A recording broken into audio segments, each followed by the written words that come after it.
warahmatullahi wabarakatuh. A'udzubillahi minasyaitonir rajim. Bismillahirrahmanirrahim. Alhamdulillahirabbil alamin. Wassalatu wassalamu ala asyrofil anbiya'i wal mursalin wa ala alihi wa sahbihi ajma'in, amma ba'du. Yang terhormat Bapak Kepala Sekolah SD Negeri Randusari 01, yang terhormat Bapak Ibu Guru beserta staf SD Negeri Randusari 01. Pertama-tama mari kita panjatkan puji syukur kehadirat Allah Subhanahu wa Ta'ala yang telah melimpahkan rahmatnya kepada kita semua, sehingga pada hari ini kita masih diberikan kesempatan dan kesehatan untuk bersama-sama mengikuti diseminasi budaya positif pendidikan guru penggerak. Salawat dan salam kita junjungkan kepada Nabi besar Muhammad Sallallahu Alaihi Wasallam yang senantiasa kita nantikan syafaatnya sampai akhir zaman nanti. Amin ya rabbal alamin. Hadirin yang kami hormati, kami selaku pembawa acara akan membacakan susunan acaranya. Yang pertama adalah pembukaan, yang kedua sambutan, yang ketiga penyediaan materi diseminasi budaya positif, dan yang keempat penutup. Marilah kita buka acara ini dengan bacaan basmalah. Bismillahirrahmanirrahim. Untuk acara yang kedua yaitu sambutan kepala sekolah, kepada beliau Bapak Sarip SPD kami persilakan. Bismillahirrahmanirrahim. Assalamualaikum warahmatullahi wabarakatuh.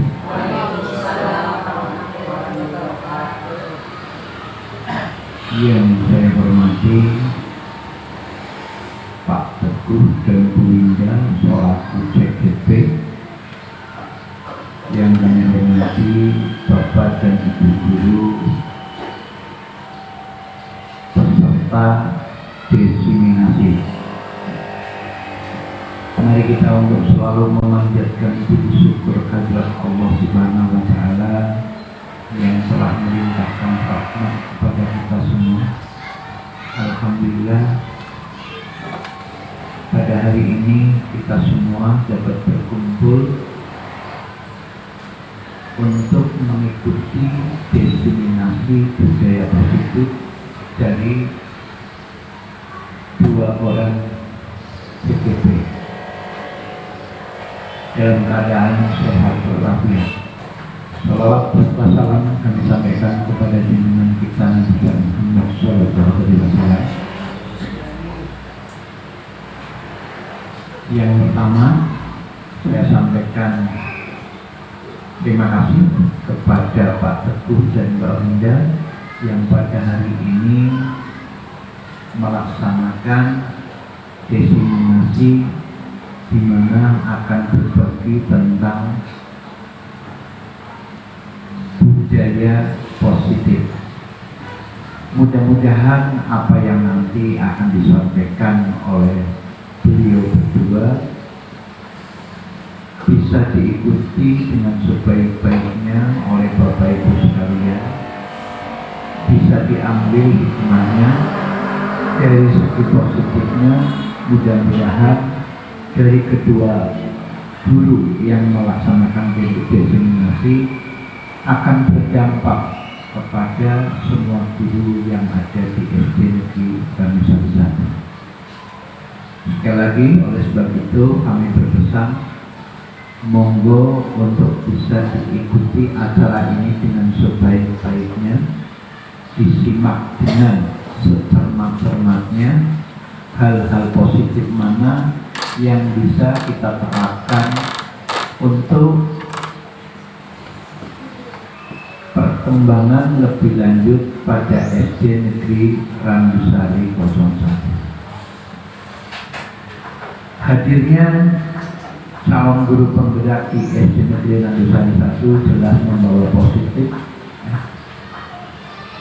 Dampak positif bisa kita lihat pada pelaksanaan KBM sehari-hari, yang mana beliau mengikuti kegiatan yang akhirnya bisa juga menular kepada teman-teman sekalian, sehingga mau tidak mau dapat memberikan motivasi kepada Bapak Ibu sekalian yang belum masuk CGP.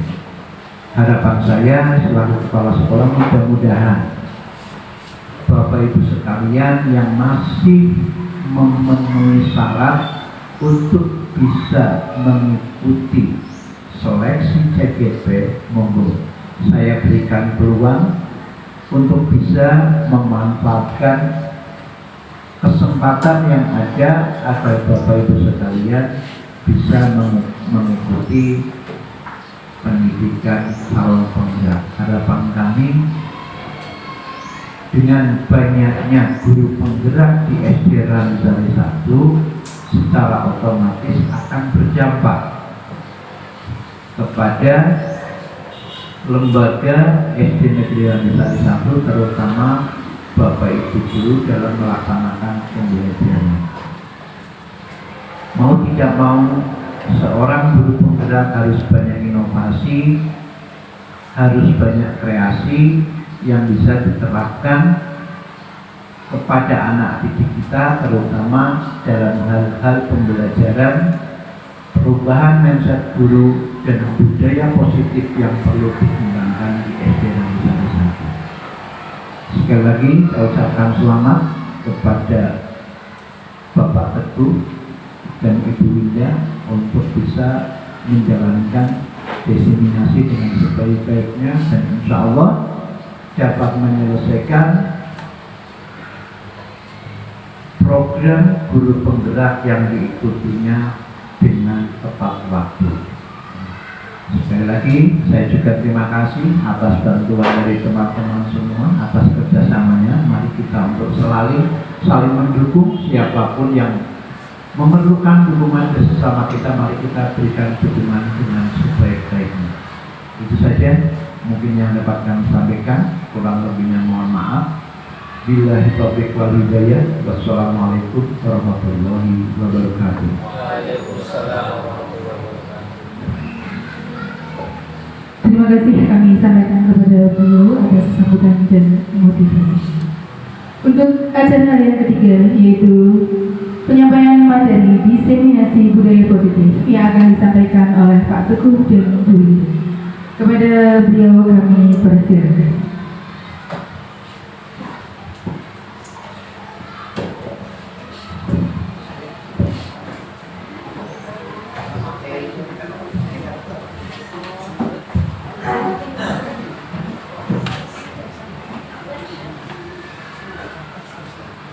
Baik, assalamualaikum warahmatullahi wabarakatuh. Waalaikumsalam. Terima kasih pada teman-teman yang sudah membantu kami dalam kegiatan diseminasi aksi nyata modul 1.4 di kegiatan kami CGP Angkatan 11 Kabupaten Tegal. Insya Allah kami berdua, saya Teguh Triartono dan teman saya Ibu Winda Yulita akan mendiseminasikan budaya positif modul 1.4. Mudah-mudahan bisa berjalan dengan lancar.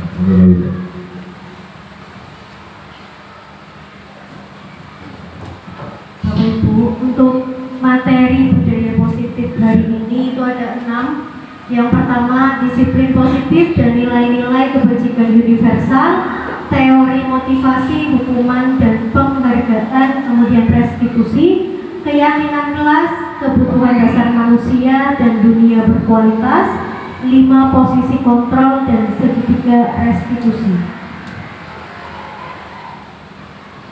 Ini ada pertanyaan pemantik. Menurut Bapak Ibu, selama ini kita menjadi seorang guru itu perannya sebagai apa sih? Nah, menurut Bapak Ibu, kita sebagai guru perannya sebagai apa? Monggo. Monggo, sinten Bapak Sultan? Ya, jangan Sultan, yang lain. Oh, yang lain, monggo. Perannya sebagai guru sebagai apa? Ya. Bu Nelly. Bu Nelly. Sebagai fasilitator. Oke, bagus. Fasilitator. Sebagai fasilitator. Yang lain, Bu Nelly. Nggak apa-apa. Nggak ada yang salah jawabannya. Jawabannya sudah.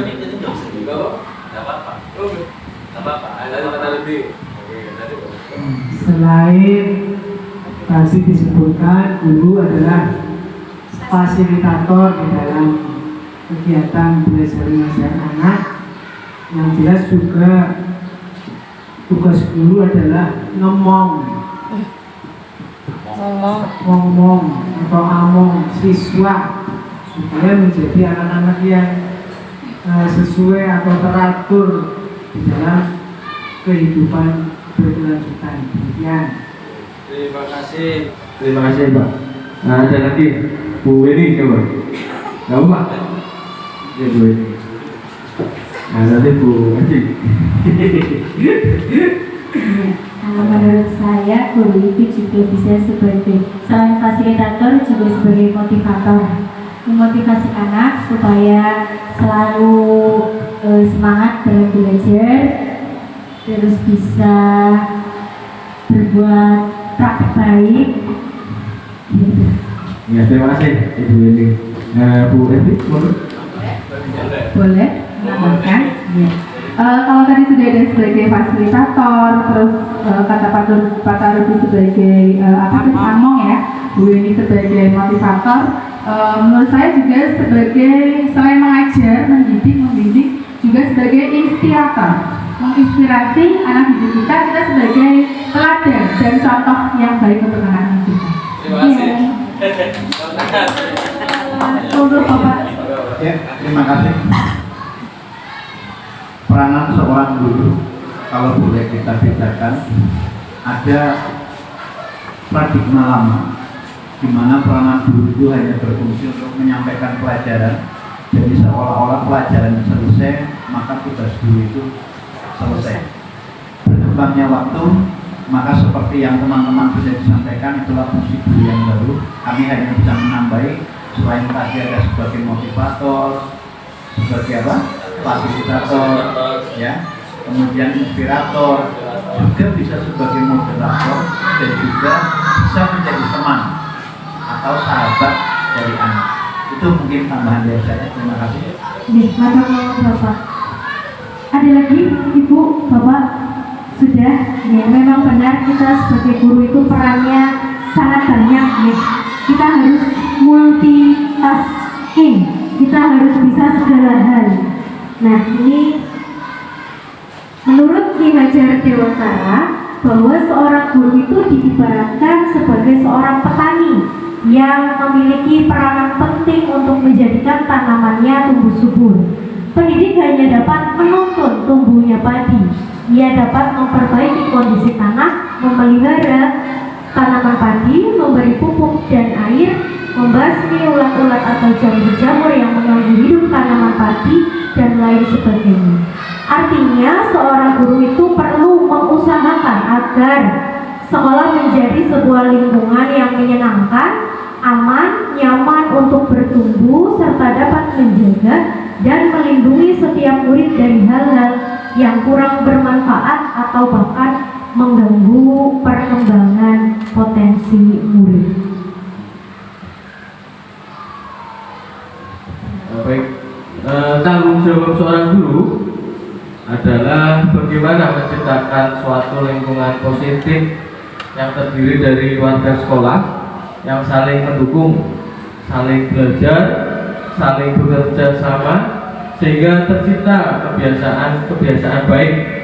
Dari kebiasaan baik yang tumbuh menjadi karakter yang baik. Warga sekolah dan pada akhirnya karakter dari kebiasaan baik akan membentuk sebuah budaya positif. Ini budaya positif sekolah itu adalah nilai-nilai atau kebiasaan di sekolah yang berpihak pada murid agar mereka dapat berkembang menjadi pribadi yang kritis, penuh hormat dan bertanggung jawab. Baik, ada contoh budaya positif di sekolah. Kita sudah melakukan budaya positif apa saja di sekolah? Apa coba Bu?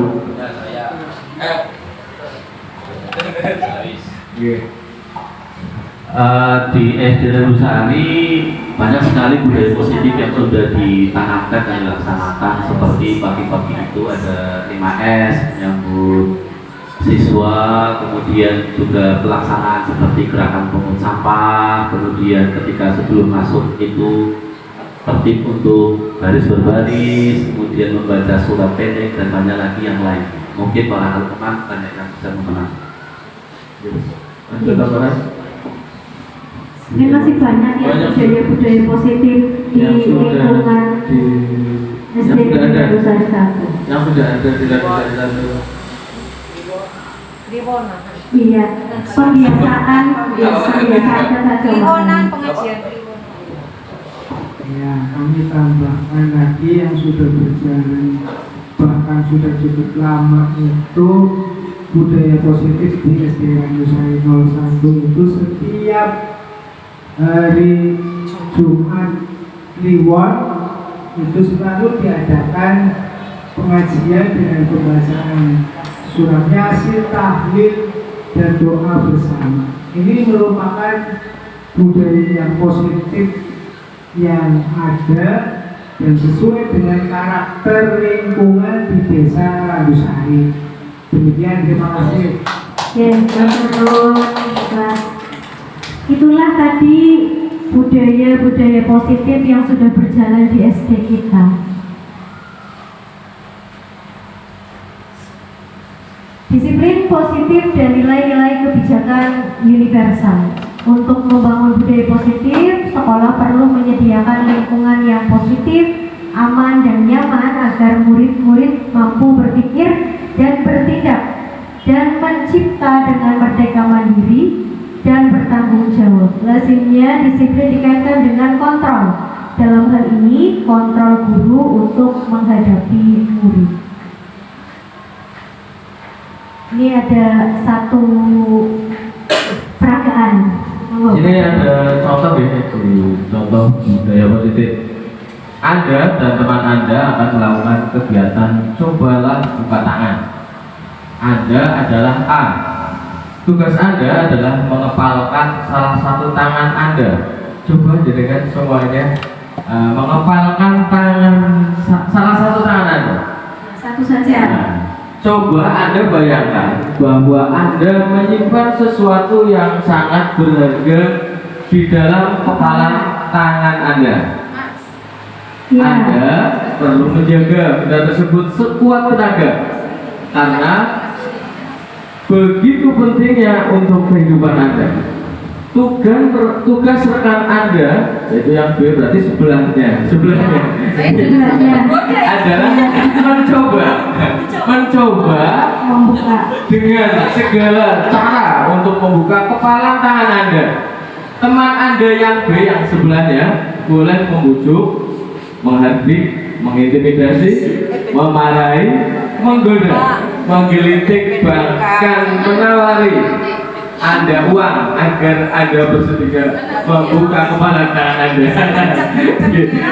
Cobalah lawan kegiatan, cobalah buka di atas dengan yang sebelahnya tadi secara bergantian. Memiliki waktu 30 detik saja. Setelah itu diskusikan kegiatan ini dan coba jawab pertanyaan-pertanyaan di bawah ini secara mandiri dan diskusikan kembali dengan rekan Anda yang B tadi. Bandingkan jawaban Anda apakah berbeda atau sama. Bila mana berbeda, kira-kira mengapa? Coba Coba Ibu. Bapak Ibu, terus sapinya mencoba membuka. Ibaratnya di sini ya. Berarti ada emasnya di kepalanya. Bunda Bogor ada sawah di sini. Oh, ada emas. Masih apa apa? Oh, ada perhiasan. Iya. Ada ayam di sini. Coba dibuka. Iya. Oh, coba ya, boleh. Siapa? Mbak Evi dengan Pak Sultan. Coba ya. Boleh. Iya, Mbak Evi menggenggam tangan. Iya. Di sini ada apa ya, Bu Evi? Sesuatu Yang jelas bukan Mas Rudi. rahasia 23 karat, mas batangan.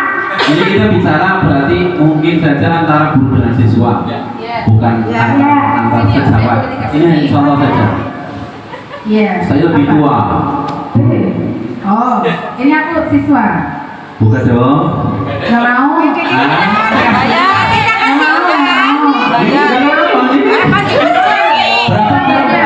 banyak.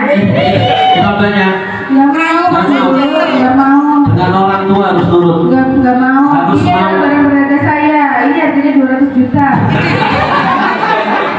Tak kasih cek setengah miliar. Enggak. Nah, 100 juta. Enggak. Gak mau. Iya, saya didekatkan dengan suami Siapa orang saya. tua tahu? Iya, gak mau. Harus nurut sama orang tua. Ayo. Nggak mau. Kalau enggak, Apa? Kalau enggak? Nilainya apa? Gak mau. Gak mau. Ini adalah barang berharga saya. Gak mau. kalau enggak mau nanti minta sesuatu ke saya tidak saya kasih. Ayo. Ayo. Jangan Pak Guru. Ini aku punya sak ini tok Pak Guru. Pengen dapat nilai bagus enggak? Ayo. Ayo. Terima kasih ya. Yaudah, mana ceknya tadi? Ah, ceknya. Mana ya?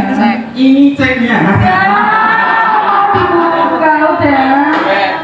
Terima kasih. Iya. Semuanya. Terima kasih. Tadi sudah dipraktekkan ya. Nah, itu tadi ketika contoh budaya positif ya. Nah, setelah kita tadi mengetahui itu, jadi intinya apa? Yang memegang kontrol itu sebenarnya siapa? Kita sendiri. Bagaimana kita membuka atau mau menutup kepalan tangan kita. Makanya bergantung pada diri kita masing-masing, sesuai dengan kebutuhan dasar kita saat itu. Okay. Ya, seperti tadi Bu Evi, ternyata kebutuhannya banyak ya. Jadi dikasih cek, mau saja. Iya, setengah miliar. Itulah kebutuhan dasarnya Bu Evi, ternyata cukup besar ya. Iya, setengah miliar. Ini merupakan perubahan paradigma teori kontrol atau ilusi kontrol. Yang pertama, ilusi guru mengontrol murid.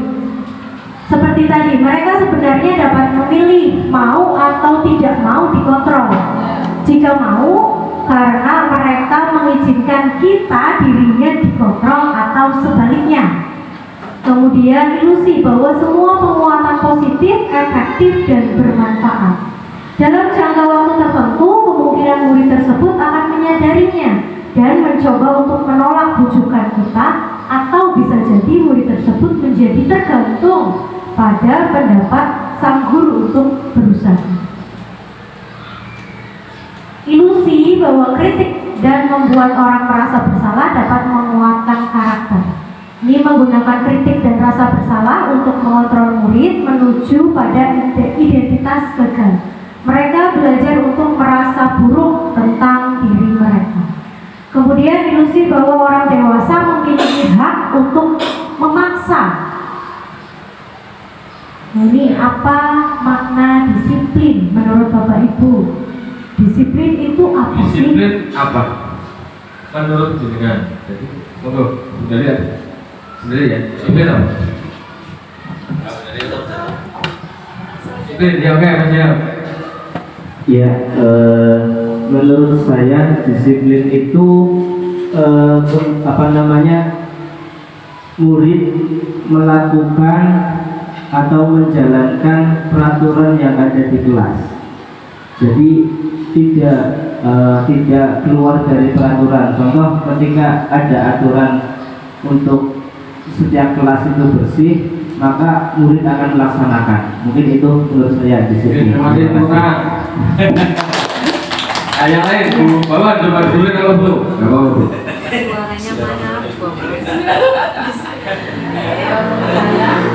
Disiplin itu berarti melakukan suatu tindakan sesuai dengan apa yang sudah digariskan, misalnya aturan kelas yang sudah disepakati bersama, atau juga mungkin Disiplin itu kebiasaan yang sudah dilakukan selama bertahun-tahun atau setiap hari. Terima kasih. Terima kasih Bu Bowo. Bu Diana? Ya, ganti-ganti ya. Ya. Disiplin, tata tertib, teratur, dan kepatuhan pada peraturan, ya, hukuman. Menurut Anda, hukuman dan disiplin itu sama atau berbeda? Hukuman dan disiplin itu sama atau berbeda? Berbeda. Apa maksudnya? Kalau hukuman, kalau disiplin apa? Kalau apa hukuman?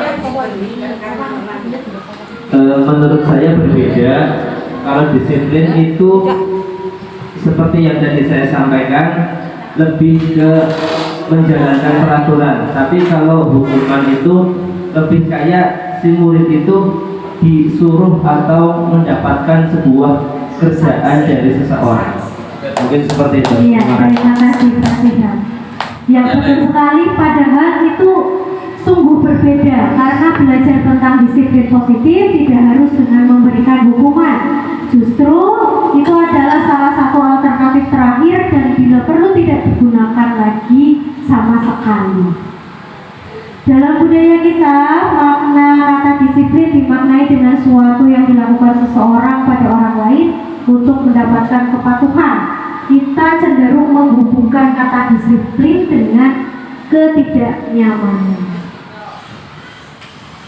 Disiplin adalah kemampuan memerintah diri sendiri dalam mengontrol dan menguasai diri untuk memilih tindakan yang mengacu pada nilai-nilai yang kita hargai dengan penuh tanggung jawab tanpa terperintah orang lain. Jadi lebih ke diri sendiri nih, disiplin.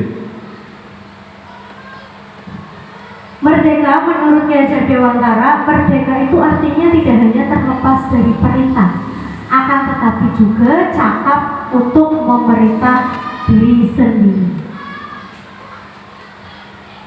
Sebagai pendidik, tujuan kita adalah menciptakan anak-anak yang memiliki disiplin diri sehingga mereka bisa berperilaku dengan mengacu pada nilai-nilai kebajikan universal dan memiliki motivasi intrinsik bukan ekstrinsik sebagai tujuan mulia. Ini nilai-nilai kebajikan universal, nilai-nilai kebajikan yang disepakati bersama, lepas dari suku bangsa, agama, bahasa maupun latar belakangnya. Nilai-nilai kebajikan itu Belajar kita ada ya profil belajar Pancasila. Kita profil belajar Pancasila dengan nyanyi ya. Iya. Coba bareng-bareng. Bisa ya Bu? Bisa? Ya, 1, 2, 3. Pelajar Pancasila beriman dan bertakwa pada Tuhan yang Esa dan berakhlak mulia, berkepentingan global, gotong royong mandiri, kreatif dan bernalar kritis. Tepuk tangan buat semuanya. Luar biasa. Berarti sudah paham sekali. Iya. Ya, ini adalah nilai-nilai kebijakan universal dari IBO Primary Years Program. Ada toleransi, rasa hormat, mandiri, menghargai, antusias, empati, keingintahuan, kreativitas, kerjasama, percaya diri, dan komitmen. Dan mungkin masih banyak lagi nilai-nilai kebajikan universal. Sekarang kita masuk pada motivasi belajar perilaku. Untuk menghindari ketidaknyamanan atau hukuman. Kemudian ada untuk mendapatkan imbalan atau penghargaan dari orang lain. Dan yang ketiga untuk menjadi orang yang mereka inginkan dan menghargai diri sendiri dengan nilai-nilai yang mereka percaya. Motivasi belajar itu ada 3 tadi. Sekarang hukuman dan penghargaan. Hukuman, konsekuensi dan restitusi. Antara hukuman dan konsekuensi, kalau hukuman itu tidak terencana atau tiba-tiba, kalau konsekuensi itu terencana. Kemudian kalau hukuman bersifat satu arah dan konsekuensi dibuat di sekolah, murid tahu. Kemudian hukuman itu bisa berupa fisik atau psikis, murid merasa tersakiti oleh perbuatan atau kata-kata. Tetapi konsekuensi itu membuat rasa tidak nyaman dalam jangka yang pendek. Restitusi yaitu proses menciptakan kondisi bagi murid untuk memperbaiki kesalahan mereka sehingga bisa kembali pada kelompok mereka dengan karakter yang lebih kuat. Jadi ada perbedaannya antara hukuman, konsekuensi, dan restitusi. Di sini kita akan memberikan contoh nih, contoh Hukuman atau konsekuensi. hukuman atau konsekuensi. Nanti jenengan coba menjawab ya. Misalnya nggak apa-apa. Yang pertama, mencatat 100 kali di dalam buku kalimat saya tidak akan terlambat lagi karena terlambat datang ke sekolah. Menurut Bapak Ibu ini hukuman atau konsekuensi? Mbak Neri? Jadi apa? Hukum apa konsekuensi? Gak apa-apa. Beda. Hukuman apa konsekuensi? Jawabannya cuma dua, jawabannya ada dua. Konsekuensi atau hukuman? Udah itu tuh. Menurut beda. Mencatat 100 kali di dalam buku kalimat saya tidak akan terlambat lagi karena terlambat ke sekolah. Konsekuensi, Pak. Konsekuensi. Terima kasih. Lanjut nomor. Kita bukan jawabannya. Hukuman. Nah, sekarang yang nomor 2. Lari mengelilingi lapangan basket 2 kali karena terlambat hadir di sekolah. Hukuman atau konsekuensi? Hukuman atau konsekuensi? Hukuman. Hukuman. Kita coba. Yang ketiga, membersihkan tumpahan air di meja tulis karena tersenggol pada saat belajar.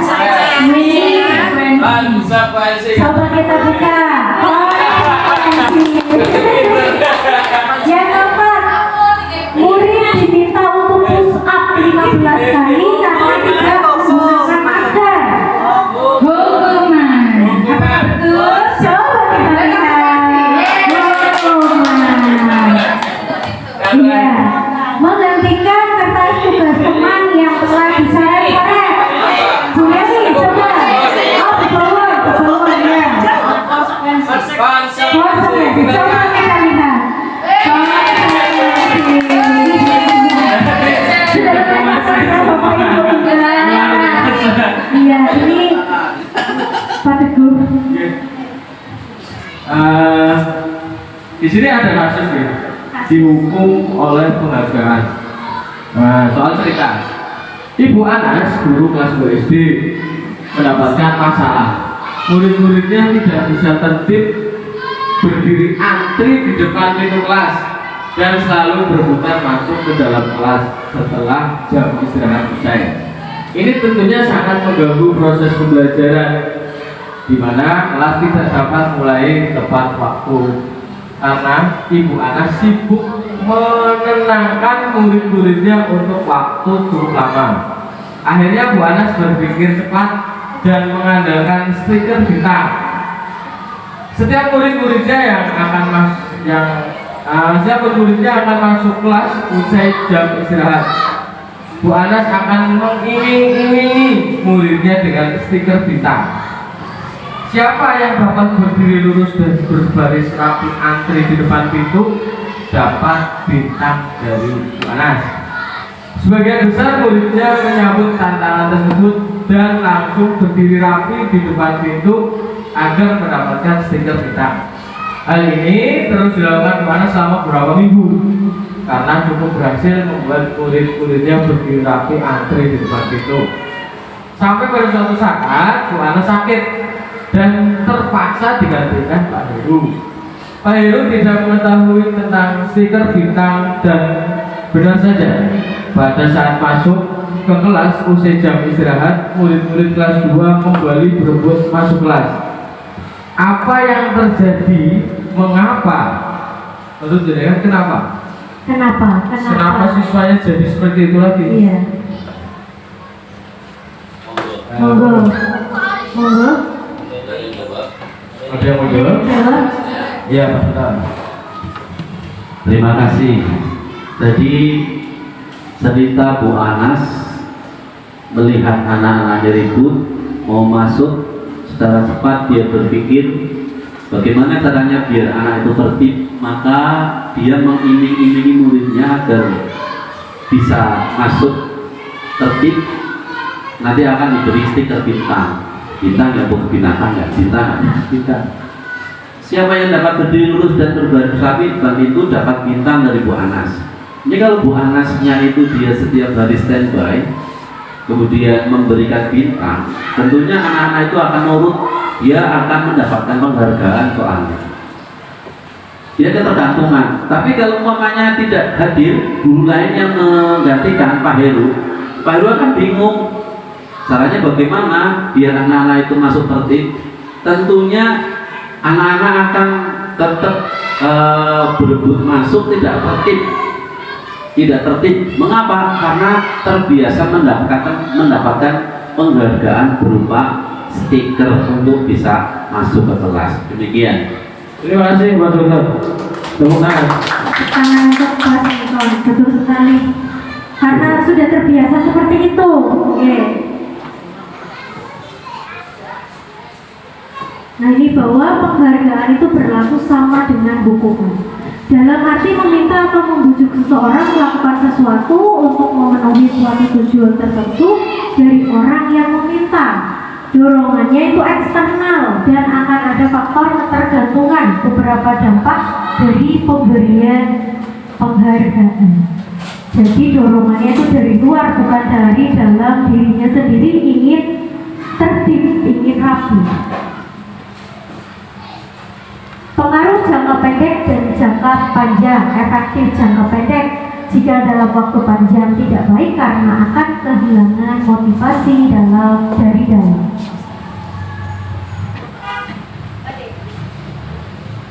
Tidak efektif. Tidak efektif karena murid akan melakukannya jika ada penghargaan. Jika tidak berhasil akan kecewa. Harus terus-menerus diberikan. Berarti tidak efektif. Kemudian ada penghargaan itu merusak hubungan yang dapat dipuji, yang tidak dicela, hanya untuk menyenangkan gurunya, tidak tulus. Jadi nanti akan tidak tulus kita memuji anak ya. Kemudian penghargaan mengurangi ketepatan dan penghargaan menurunkan kualitas. Penghargaan mematikan kreativitas. Kemudian ada penghargaan itu menghukum bagi yang tidak mendapatkannya. Contoh, jika tidak dapat ranking akan merasa dihukum. Ya, kemudian motivasi dari dalam diri. Saat seorang anak belajar untuk pertama kali menggabungkan huruf-huruf dan kata-kata serta menyadari bahwa ia dapat membaca, timbul pijar di matanya dan sebuah senyuman di wajahnya. Anak tersebut begitu gembira bahwa ia telah mempelajari dan menguasai suatu keterampilan baru. Kesadaran akan kemampuannya bahwa dia sudah dapat membaca sesungguhnya sudah merupakan sebuah penghargaan. Nah, di sini restitusi, proses menciptakan kondisi bagi murid untuk memperbaiki kesalahan mereka sehingga bisa kembali pada kelompok mereka dengan karakter yang lebih kuat. Anda sudah janji bertemu dengan teman Anda, namun ternyata dia juga memiliki janji penting bertemu dengan orang lain di tempat yang lain. Dan Anda terpaksa naik taksi untuk menemui teman Anda di tempat itu. Apakah Anda meminta teman Anda membayar biaya taksi Anda menuju tempat tersebut? Aduh, Enggak ya? Tidak ya. Nah, ini ciri-ciri restitusi, bukan untuk menebus kesalahan, namun untuk belajar dari kesalahan, memperbaiki hubungan, tawaran bukan paksaan. Restitusi menuntut untuk melihat ke dalam diri, restitusi mencari kebutuhan dasar dan mendasari tindakan. Restitusi diri adalah cara yang paling baik. Restitusi fokus pada karakter, bukan tindakan. Restitusi fokus pada solusi, dan restitusi mengembalikan murid yang berbuat salah pada kelompoknya. Keyakinan kelas. Mengapa keyakinan kelas? Mengapa tidak peraturan kelas saja? Menurut panjenengan bagaimana? Mengapa keyakinan kelas? Bukan peraturan kelas saja. Ya, perbedaannya. Menjawab. Boleh. Terima kasih ya.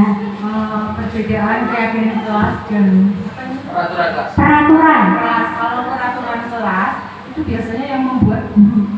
Jadi anak-anak patuh dengan guru gitu ya. Tapi kalau keyakinan kelas itu dibuat berdasarkan kesepakatan anak-anak dengan guru. Begitu. Terima kasih. Terima kasih Bu Diana. Betul sekali. Coba Biasanya dijawab. memang ya seperti itu. Mengapa kita memiliki peraturan tentang Penggunaan helm pada saat mengendarai kendaraan roda 2 atau motor. Kita mengendarai motor pakai helm itu untuk apa? Untuk apa? Harus menggunakan helm karena untuk melindungi diri kita sendiri, melindungi diri dan melindungi orang lain. Betul? Ya, terima kasih.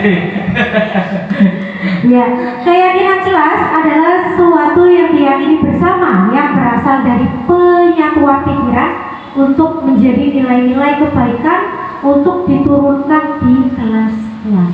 Di sini ada beberapa bagian ya, contoh peraturan, kesepakatan kelas dan keyakinan kelas. Jadi ada bedanya antara peraturan, kesepakatan kelas dan keyakinan kelas.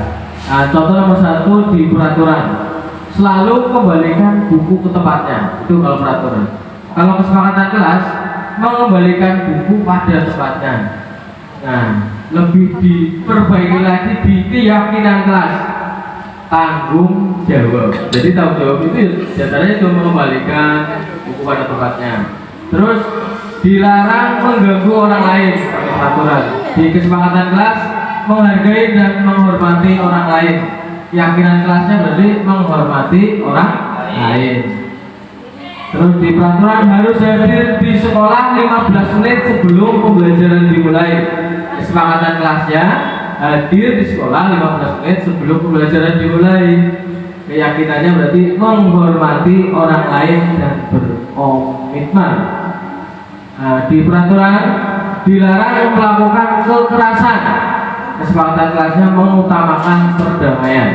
Keyakinan kelasnya keselamatan, menghormati orang lain. Ada peraturan dilarang menggunakan narkoba. Kalau kesepakatan kelasnya berarti menghindari perbuatan melawan hukum. Keyakinan kelasnya kesehatan. Peraturan harus bergantian atau menunggu giliran. Kesepakatan kelasnya budaya antri, dan keyakinan kelasnya menghormati orang lain atau bersabar. Pada peraturan wajib gunakan masker. Kesepakatan kelasnya menggunakan masker demi kesehatan, dan keyakinan kelasnya kesehatan dan keselamatan. Di peraturan jangan berlari di kelas atau koridor. Kesepakatan kelasnya berjalan saat di koridor. Keyakinan kelasnya keselamatan dan keamanan. Jadi kalau peraturan itu biasa menggunakan kalimat negatif, kalau di kesepakatan kelas itu diubah menjadi kalimat positif. Ini adalah kebutuhan dasar manusia. Kebutuhan dasar manusia ada 5. Yang pertama itu untuk kebutuhan bertahan hidup. Kemudian kasih sayang dan rasa diterima. Yang ketiga ada penguasaan atau kebutuhan pengakuan atas kemampuannya. Kemudian kebebasan, kebutuhan akan pilihan dan kesenangan. Ini contoh, Ibu Ambar, guru wali kelas 2A di SD Pelita Hati sedang bingung menghadapi ulah salah satu murid kelasnya, Doni. Beberapa anak di kelas 2A telah datang padanya dan mengeluhkan Doni yang sering kali meminta bekal makan siang mereka dengan paksa. Jika Anda menghadapi situasi seperti Ibu Ambar, apa yang Anda lakukan? Menurut Anda, kira-kira apa alasan Doni melakukan hal itu? Apa kebutuhan dasar yang ingin Doni penuhi? Setelah soalan itu jenengan baca, kira-kira kebutuhan dasar apa yang Doni harus dipenuhi? Menurut Anda akan melakukan apa jika di kelas Bapak Ibu ada anak seperti Doni? Monggo pasti help.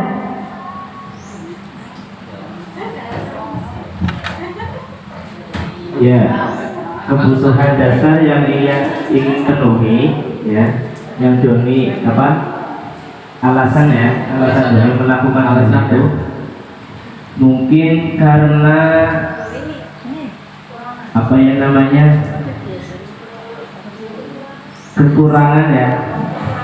kekurangan bekal, akhirnya Doni meminta atau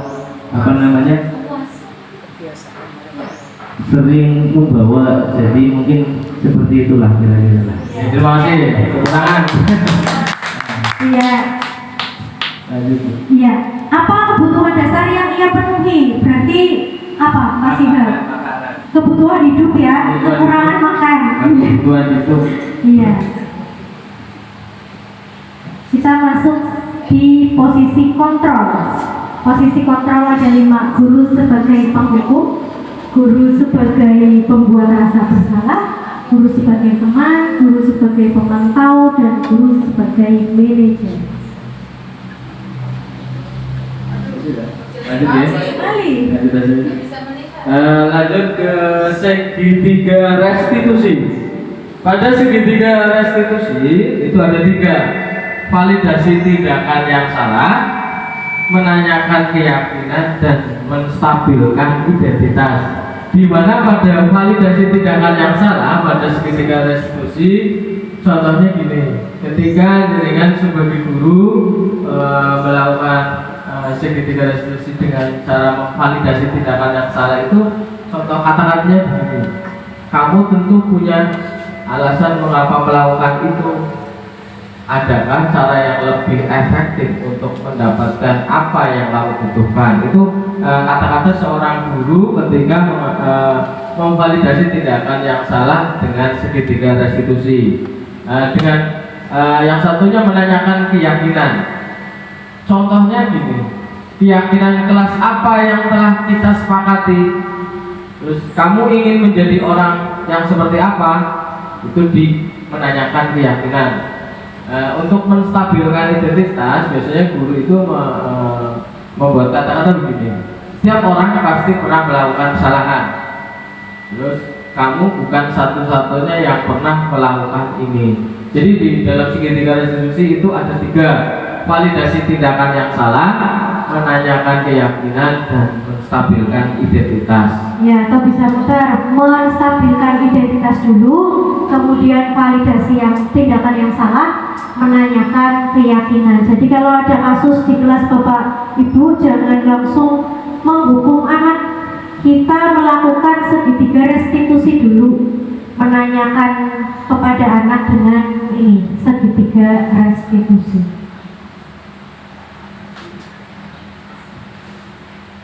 Nah, ini tahapan segitiga restitusi. Yang pertama menstabilkan identitas, kemudian memvalidasi tindakan yang salah, dan menanyakan keyakinan. Pada menstabilkan identitas bertujuan mengubah identitas gagal karena salah menjadi orang yang sukses. Kalimatnya sebagai berikut. Ini contoh-contoh saja. Berbuat salah itu tidak apa-apa. Tidak ada manusia yang sempurna. Saya juga pernah melakukan kesalahan seperti itu. Kita bisa menyelesaikan ini. Kalau ibu tidak tertarik mencari siapa yang salah, tetapi ingin mencari solusi dari permasalahan ini, kamu berhak merasa begitu. Apakah kamu sedang menjadi teman yang baik buat dirimu sendiri? Itu salah satu contoh-contohnya. Berarti kata-katanya bisa diperluas lagi lah. Ini contoh-contoh. Kemudian validasi tindakan yang salah. Contohnya, kamu pasti punya alasan mengapa melakukan hal demikian. Padahal kamu bisa melakukan hal yang lebih buruk dari ini. Kamu boleh mempertahankan sikap itu, tetapi kamu harus menambahkan sikap yang baru. Kamu patut bangga pada dirimu sendiri karena kamu telah melindungi sesuatu yang penting buatmu. Pada menanyakan keyakinan, contohnya begini, apa nilai yang sudah kita sepakati? Keyakinan apa yang sudah kita buat? Kamu mau jadi orang seperti apa? Apakah kamu punya solusi untuk masalah ini? Apakah tindakan yang kamu lakukan sudah sesuai dengan keyakinan kelasmu? Itu contoh-contohnya. Contoh-contoh di menanyakan keyakinan. Nah, ternyata sudah selesai. Bapak Ibu ya, untuk terakhir barangkali ada pertanyaan atau kritik, saran, masukan, monggo. Barangkali ada tambahan. Ya, kritik saran dari pemaparan materi hari ini, silakan Bapak Ibu, kita menerima saran dan kritik untuk membangun ya, Pak Teguh ya. Monggo. Sarannya boleh. Sudah berbagi. Cek. Terima kasih untuk kesannya. Kami sangat berterima kasih sekali kepada Pak Teguh dan Bu Winda atas pemaparannya. Jadi kami sekarang sudah bertambah paham ya, untuk bisa mempraktekkan nanti supaya ke depan pembelajaran lebih baik lagi. Itu saja. Terima kasih, tepuk tangan. Tepuk tangan. Buat saya. Iya. Pak Tarsi, Pak Tarsi. Oke. Satu Bu lagi, Winda, ya? Satu lagi. Ya, Bu Am. nambah. Bu Am, Bu Am. monggo.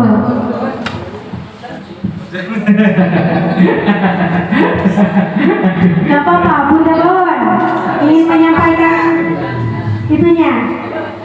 Oh ya sudah, kalau tidak ada.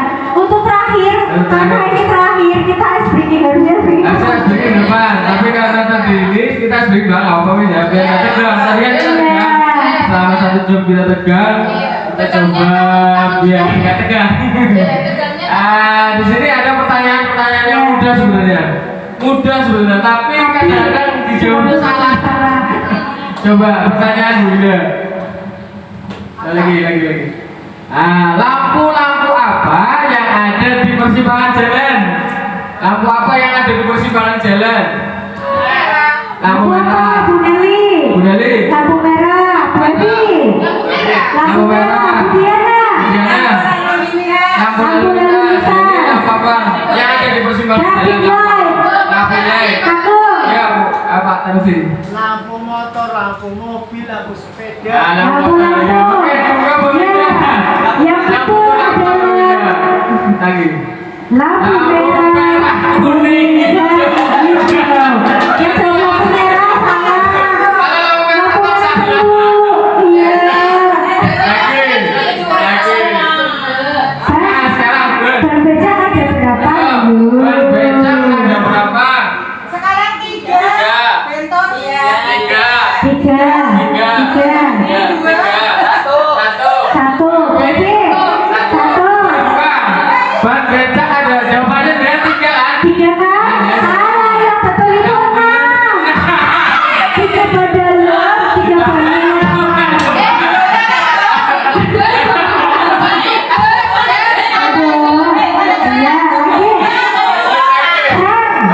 Rem itu gunanya buat apa? Ya, rem buat apa, rem? Memberhentikan. Memberhentikan. Rem buat apa?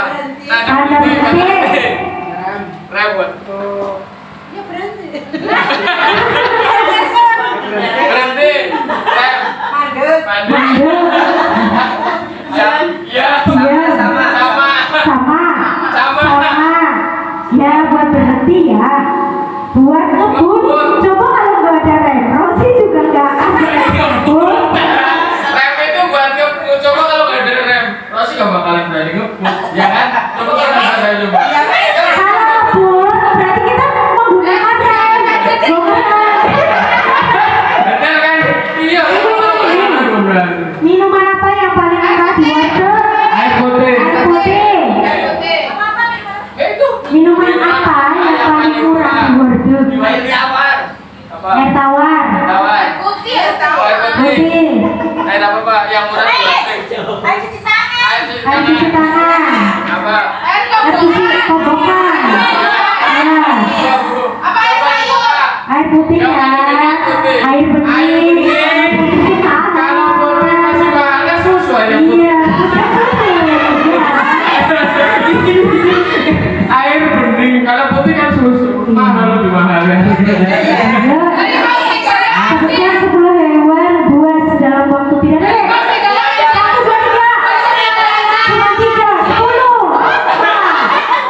buat.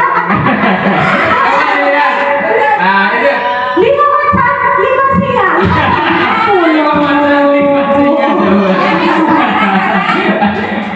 Ruang apa yang paling ditakuti di AS? Ruang jenazah. Ruang apa? ruang apa yang paling ditakuti di rumah sakit? Ruang mayat. Ruang apa, Pak? Ruang jenazah. Ruang tempat pembayaran. Ruang Ruang tempat pembayaran. Ya, kasir. Kasir, ya. ruang mayat. Ruang Ruang mayat. Ruang operasi. Ruang operasi. Coba jawabannya. Ruang mayat. Ada ruang mayat, ruang operasi. Yang betul apa? Bu Ida. Ruang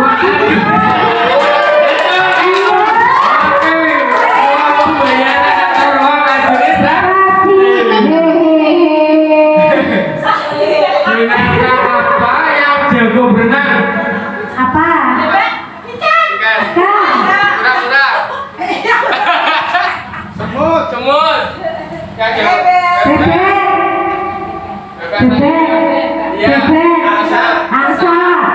Apa bebek? Bebek. Oke, coba. Katanya ikan jawabannya. Katanya ikan. Yang betul Bebek. bebek. Ikan berenang. Ikan ngambang. Berarti yang betul bebek. Kalau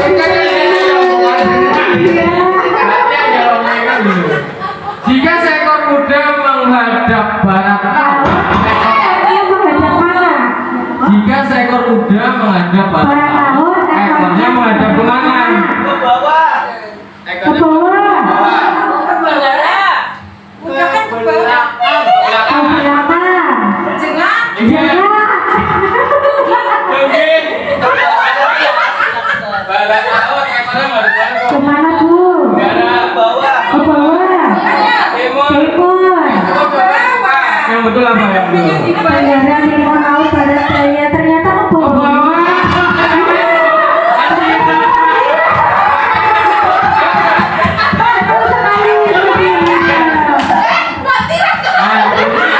Ternyata pertanyaannya mudah, tidak mudah pula dijawab.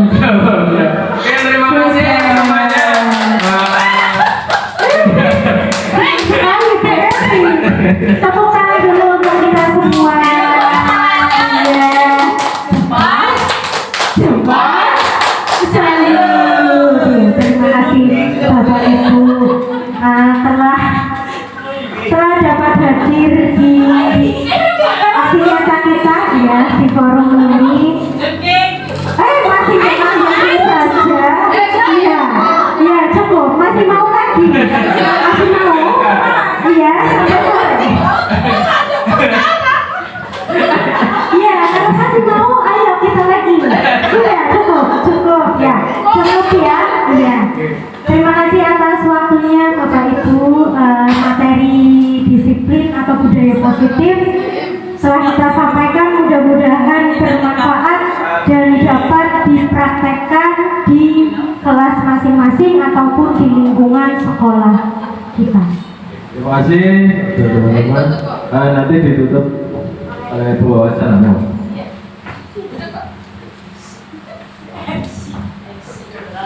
Baik, terima kasih atas penyajian materi diseminasi budaya positif oleh Bu Winda dan Pak Teguh. Semoga bisa kita praktekkan di pembelajaran berikutnya. Marilah kita tutup acara diseminasi budaya positif pendidikan guru penggerak ini dengan bacaan hamdalah. Alhamdulillah. Demikian yang dapat kami sampaikan. Mohon maaf apabila ada kekurangan. Wassalamualaikum warahmatullahi wabarakatuh.